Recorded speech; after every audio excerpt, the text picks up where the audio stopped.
welcome to the Marley Bird YouTube channel, brought to you by Red Heart Yarns. In this video, I will show you how to make the Exquisite cabled throw. This is a beautiful throw pattern that is free and available over on the redheart.com website. You can find a link to everything you need regarding this pattern right down there in the video description box below. And while you're down there, go ahead and smash that like button, as my kids say, to let me know you enjoyed this video. As you take a look at this pattern, you can see that it is made up of cable stitches and garter stitch. If this is the first time you've ever done a cable, don't worry, I will walk you through step by step how to do this really simple 4-stitch cable.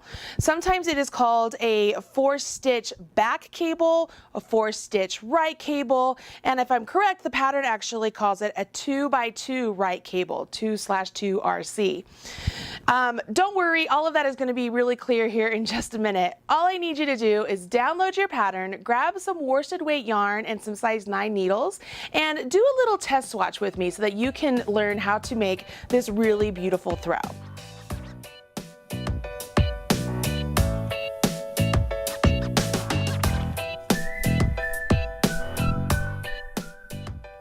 Before we jump into the pattern, why don't I take a second and try and explain to you how cable stitches actually work. As you take a look down here at this cable, you can see that it looks like when the cables are created, the 2 stitches over here to the left jump up and over the 2 stitches over here on the right. And that is exactly what is happening. If we have a total of 4 stitches that we are working with, what happens is we will take the first 2 stitches and we decide if we want to move them to the front or if we want to move those to the back. For this pattern, we move them to the back. So what we do is we take these 2 stitches, we move them to the back by placing them on a cable needle. We will knit the next 2 stitches in line on our left-hand needle. So now they're over here, correct? But now we still have these 2 stitches right here we need to deal with. So we take the 2 stitches that are on the cable needle, put them back over here on our left-hand needle, and knit them, and now we've created our cable. It's that simple. We just changed the position of these 4 stitches. Can you see how my fingers on my left hand are actually on top of the fingers on my right hand? That is exactly what your stitches will do. If we were doing a cable that was a cable 4-stitch to the front or a cable 4-stitch left, we would take these 2 stitches, move them to the front on a cable needle, knit these 2, and then bring these 2 into play. Do you see how my 2 fingers on my right hand are in front of my 2 fingers on my left hand? It's exactly what your stitches will do. That little motion of rearranging the stitches is all it takes to create a cable stitch. Now, it will look a little messy to begin with because it takes you working a couple extra rows of stockinette to actually begin to see how the cable works. But it's just as simple as switching the 2 stitches place, and that's what creates a really simple cable.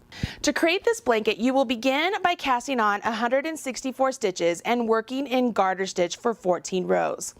Once you do that, you jump into the body of the blanket, and that consists of making sure you keep the first 12 stitches in garter stitch, and then you begin dividing up the body into stockinette portion and a garter stitch portion. And on every 8th row, you actually will do that cable stitch that we just talked about. Yes, that is correct. You only cable on every 8th row. That's the beauty of cables. It doesn't mean that you have to cable every single row and it's really confusing.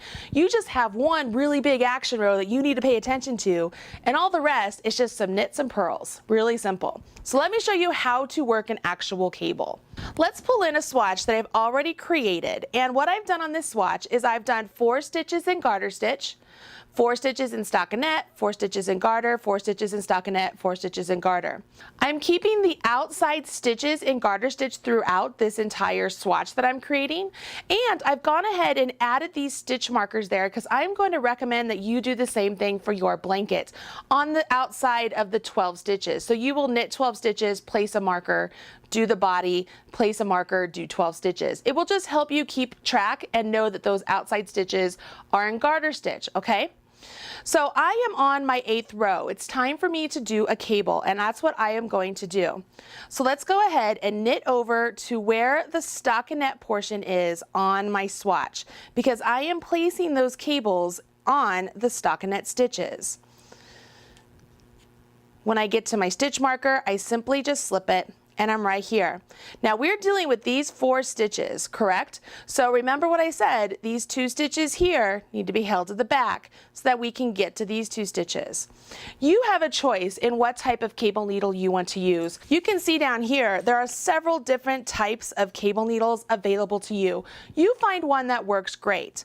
I'm just going to choose this little horseshoe looking one today, and let's use that one. What I will do is I'll take my cable needle and I will go into the first 2 stitches as if to purl. I like to take one at a time, that's my preference. And then I literally let those stitches just dangle in the back of my work. See how they're just hanging out right there on that cable needle. I now will go ahead and knit the next 2 stitches on my left hand needle because I want these 2 stitches to come in front of those 2 stitches I just placed on the cable needle. Now that those 2 stitches are in place, I can go ahead and come back here to the stitches from my cable needle, place them back on my left hand needle, and all I do now is knit those 2 stitches that are now on my left hand needle, ready to play. See how it just changed their position? We just changed where they land on the actual needle. So that little crossover right there is actually your cable. See what I mean about it not looking like it's much right now? But as you begin to work along, you begin to see how you get these really great cable stitches. Let's do this again, and this time I will hold my yarn in my left hand for those of you who are continental knitters. I'll get over here to where my stockinette portion is, and I'm going to take this time right now to point out something.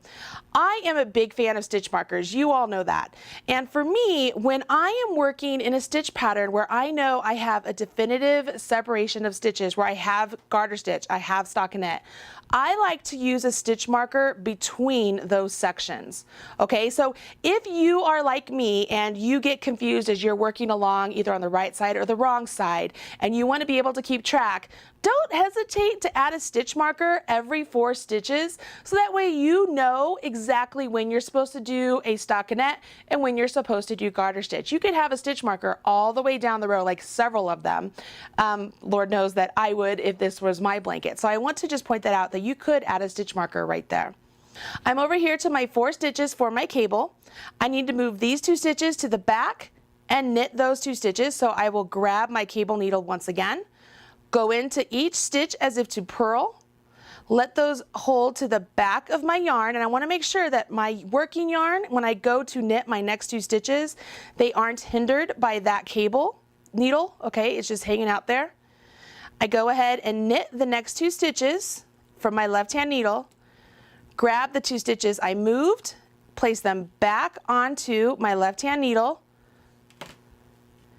and I simply knit these 2 stitches. I'm to the end of my row, so I would continue on.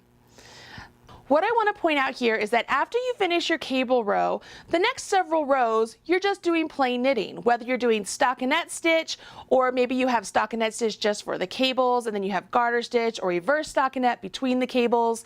The pattern can vary all over the place. The hard part is that you need to remember on what row you did your cables on, so that way when it's time to do another cable row, you have the exact distance between your cables, right? So for this example, this blanket, we have 7 rows between each cable because we will cable on every 8th row. So that's where I add a stitch marker, a removable stitch marker on the side, okay? And it's really, this is as simple as it gets. I get a removable stitch marker, and these ones I happen to make. If you want a link to that, there's a link right here on the Marley Bird YouTube channel. I'll take my stitch marker and I literally put my stitch marker directly into the last stitch of my cable row. I don't mark the cable, I don't do anything else. I put it into that stitch, okay, and I just let it hang there. Now I have a point of reference to be able to go to and say, okay, so this row, this where my stitch marker is, that's where I did a cable. And I can then count how many rows I've done until it's time to do another cable. And you can see here, I have my stitch marker from the previous cable row, and now I have my stitch marker from this cable row. This does not mean you have to have a series of stitch markers along the side to mark each cable row. You can move one stitch marker up every time you've done a cable row. It's totally up to you. And that's how you can keep track of what cable row you are on. I also want to point out that on the wrong side for this blanket, you need to maintain pattern. And this again is going to be where the stitch markers really come in handy. So I'm going to show you how those work right now. It's time for me to knit across these first 4 stitches. If I were making the blanket, it would be knitting across 12 stitches. I'm getting to my marker here, and that marker is a big signifier that says, okay, my outside stitches are done and I'm getting to the body where things need to change. Well, when I'm on the wrong side, I see all of these purls, and it's really hard to distinguish which stitches are just purls and which stitches I need to do garter stitch, right? Because I'm looking at purls when I do garter stitch. So these first 4 stitches need to be purled, and that's what's written in the pattern. So let's purl these first 4 stitches. 3 and 4. Now, if I were just getting in some sort of a rhythm or a habit, I would be like, oh, okay, I'm just going to go ahead and purl down the row when I'm not supposed to. The next 4 stitches need to be in garter stitch. So this is where having that stitch marker between every 4 stitches can be a big signal for you to say, hey, wait, you just finished those 4 purls. Now it's time to do garter stitch. So let's do 4 garter stitch. And once I finish those 4 stitches there, I could place another stitch marker, and now I'm back to my 4 purls. And that will help me stay on track, and specifically it helps me stay on track on the wrong side, so that way my right side maintains the stockinette stitch and the garter stitch as established. I am not afraid of using stitch markers to help me to every advantage I can get to help me stay on track, because I know that I tend to start getting kind of squirrely, like, you know, where you think about something, it's like squirrel. And so the stitch markers are a big reminder to me, hey, wait a minute, something's changing here, you need to change with it. And it just helps me stay on track. Now that we're looking at the right side, you can already see where the cables become a little bit more distinguished just by doing that simple wrong side row that we just completed. We're starting to see this beautiful cable stitch. And you would continue on in pattern, working your cable stitches separated by garter stitch until the pattern reaches the desired length. You finish off with 14 garter stitch rows, bind off loosely, and you have an exquisite cabled throw. I hope you enjoyed this video, and you'll come back here for more videos right here on the Marley Bird YouTube channel. You can find videos that will help you become a better knitter and crocheter. I'm Marley Bird, proud spokesperson for Red Heart Yarns, and don't forget to smash that like button. Thanks, everybody. Now that you know how to create a cable, why not learn how to do cables without a cable needle? Check out the video I have available for you right here on the Marley Bird YouTube channel.